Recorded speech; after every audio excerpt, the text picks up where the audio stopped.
Nous sommes à Paris, il y a juste un an, le 21 février 2024. La France s'apprête à vivre l'une de ces grandes messes républicaines dont elle a le secret. En effet, le président de la République, Emmanuel Macron, a accédé aux demandes réitérées de plusieurs associations et d'historiens de transférer les dépouilles de Missak et Méliné Manouchian au Panthéon, cette église transformée depuis la fin du XIXe siècle en temple des grands hommes et des grandes femmes de la nation. Cette commémoration nous ramène aux heures les plus sombres de notre histoire française et allemande. Alors, avant de regarder de plus près la cérémonie, ravivons notre mémoire. Qui est Missak Manouchian?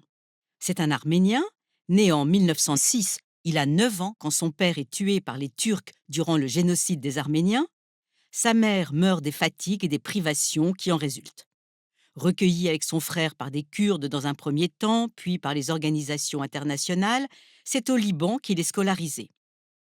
Il rêve depuis toujours de venir en France, la fameuse patrie des droits de l'homme et de la littérature. Car Manouchian est poète, féru de littérature, même s'il travaille comme ouvrier afin de subvenir à ses besoins. Il s'engage au Parti communiste en 1934 et lors d'un gala organisé par le Comité de secours pour l'Arménie, il rencontre l'amour de sa vie, Mélinée, arménienne et orpheline comme lui. Au début des années 1920, le Parti communiste a créé une organisation spécialement dédiée aux travailleurs immigrés, la MOI, main-d'œuvre immigrée. Ils sont nombreux les travailleurs immigrés venus de l'étranger. Il y a des opposants à la montée du fascisme italien, il y a des républicains espagnols, opposants au franquisme, il y a des juifs, beaucoup de juifs qui ont fui les pogroms dans l'est de l'Europe, des Hongrois, des Polonais, des Roumains. Tous ces hommes, tous ces opposants, ont une expérience de la lutte armée, de la guérilla urbaine, de la résistance. Aussi vont-ils jouer un rôle important dans la résistance française à l'occupant nazi, notamment après la création par le Parti communiste de la FTP-MOI en 1942. FTP-MOI, sigle des Francs-tireurs partisans, main-d'œuvre immigrée. Manouchian et ses amis vont opérer une soixantaine d'actions de sabotage divers, la plus importante étant l'exécution du colonel SS Julius Ritter, avant d'être dénoncé, filé pendant plusieurs semaines par la police française. Une trentaine de membres du réseau sont arrêtés par 7 polices sur ordre du ministère de l'Intérieur, dont Missak Manouchian le 16 novembre 1943. Je répète à dessein, par la police française qui les livre aux nazis. Tandis qu'un simulacre de procès s'organise, les occupants allemands font placarder sur les murs de Paris 15 000 exemplaires de ce que l'on va dorénavant appeler l'affiche rouge. 10 prisonniers, parmi ceux dont les noms sonnent les plus étrangers aux oreilles françaises, sont sélectionnés. Regardez, l'affiche dénonce cette armée du crime et les tracts qui accompagnent cette campagne de propagande dénoncent violemment ces étrangers, juifs pour la plupart. De terroristes étrangers et presque tous juifs, arméniens, juifs polonais, espagnols rouges, juifs polonais, encore un juif polonais. Le 21 février 1944, 22 résistants FTP-MOI sont fusillés au Mont-Valérien. Olga Banchik, la seule femme arrêtée, est amenée à Stuttgart pour y être décapitée.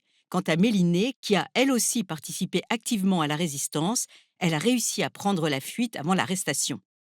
Mais voilà, lorsque, après la guerre, on commémore les résistants, notamment sous l'égide du général de Gaulle, on oublie volontiers, trop volontiers, ces hommes et femmes au nom barbare pour mettre en avant les bons Français résistants. Volonté affichée du général de Gaulle que de mettre dans la tête des Français qu'ils sont une nation de résistants. C'est le grand mythe de la France résistante. Au fil des années, plusieurs résistants entrent au Panthéon. Jean Moulin, Pierre Brossolette, Geneviève de Gaulle-Antoniose, Germaine Tillion et Jean Zay.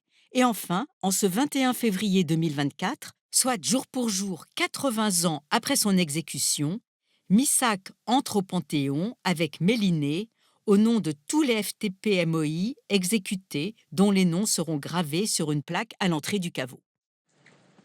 Et nous voilà donc, ce 21 février 2024, devant le Panthéon pour cette grande liturgie laïque dont nous ne retiendrons que quelques moments particulièrement symboliques. Il fait un temps épouvantable ce jour-là sur Paris.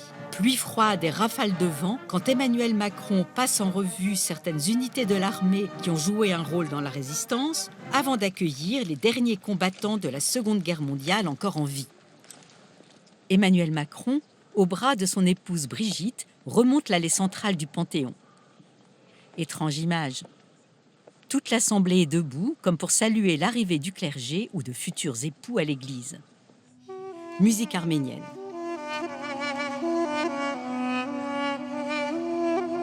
Voici tout au bas de la rue Soufflot les deux cercueils qui, portés par des soldats de la Légion étrangère, vont peu à peu monter vers le Panthéon. Le parcours est divisé en 3 grandes étapes, baptisées « Survivre »,« Choisir »,« Rêver ». À chaque étape, différentes phases de la vie du couple Manouchian sont retracées par des comédiens. Car c'est trop bas et ça ne vaut pas la peine. Leurs actions au sein de la résistance racontées. Une fois le pacte germano-soviétique rompu, Chantées et dansées par des jeunes. Autre moment émouvant, la lecture par le très populaire chanteur Patrick Bruel de l'extraordinaire lettre écrite par Missak à sa femme Mélinée à quelques heures de son exécution. Ma chère Mélinée, ma petite orpheline bien-aimée, dans quelques heures, je ne serai plus de ce monde. On va être fusillé cet après-midi à 15 heures. Cela m'arrive comme un accident dans ma vie. Je n'y crois pas. Et pourtant, je sais que je ne te verrai plus jamais. Au moment de mourir, je proclame que je n'ai aucune haine contre le peuple allemand et contre qui que ce soit. Chacun aura ce qu'il mérite, comme châtiment et comme récompense. Le peuple allemand et tous les autres peuples vivront en paix et en fraternité après la guerre qui ne durera plus longtemps. Bonheur à tous. J'ai un regret profond de ne t'avoir pas rendue heureuse. J'aurais bien voulu avoir un enfant de toi, comme tu le voulais toujours. Je mourrai avec mes 23 camarades tout à l'heure, avec le courage et la sérénité d'un homme qui a la conscience bien tranquille. Car personnellement, je n'ai fait de mal à personne. Et si je l'ai fait sans haine. Aujourd'hui, il y a du soleil. Et c'est en regardant le soleil et la belle nature que j'ai tant aimé que je dirai adieu à la vie et à vous tous, ma bien chère femme et mes bien chers amis. On méditera sur cette phrase écrite quelques instants avant son exécution. Au moment de mourir, je proclame que je n'ai aucune haine contre le peuple allemand et contre qui que ce soit. Quelle est la force qui dicte une telle humanité à cet homme? L'énumération des 23 noms égrenés par le réalisateur arménien Serge Avedikian. Golda Banchit, mort pour la France. Joseph Boksov, mort pour la France.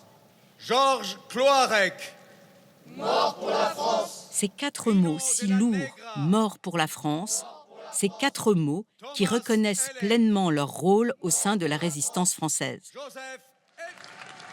La lecture de textes, de poèmes et de lettres de Missak Manouchian, notamment « Aujourd'hui, j'ai déposé ma demande de naturalisation. » Car par 2 fois, la France a refusé la nationalité française à cet homme tellement amoureux de sa patrie d'adoption qu'il risque quotidiennement sa vie pour elle. Le toujours si émouvant chant des partisans, entendu le vol noir des corbeaux sur nos plaines. Amis, entends-tu ces cris l'hymne de la résistance, chanté ici par le chœur de l'armée française. L'interprétation par le groupe de rock français Feu Chatterton du célèbre poème d'Aragon mis en musique par Léo Ferré, L'affiche rouge. Grand moment là aussi. Ils étaient 23 quand les fusils fleurirent. 23 qui donnaient leur cœur avant le temps. 23 étrangers et nos frères pourtant. 23 étrangers et nos frères pourtant. Bleu, blanc, rouge, les projections sur le Panthéon retraçant brièvement le génocide arménien. Avant que les grandes portes du Panthéon ne s'ouvrent enfin pour laisser les soldats de la garde républicaine introduire les deux cercueils au son d'un violoncelle arménien.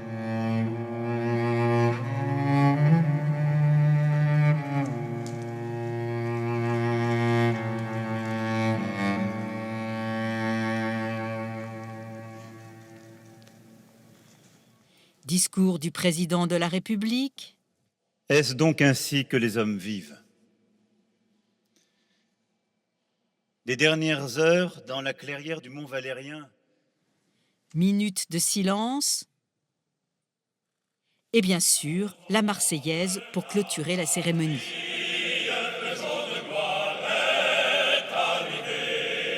Voilà, pour la première fois, des étrangers font leur entrée au Panthéon. Pour la première fois. Des étrangers admirables, d'un courage hors du commun, des étrangers auxquels la France a refusé la naturalisation.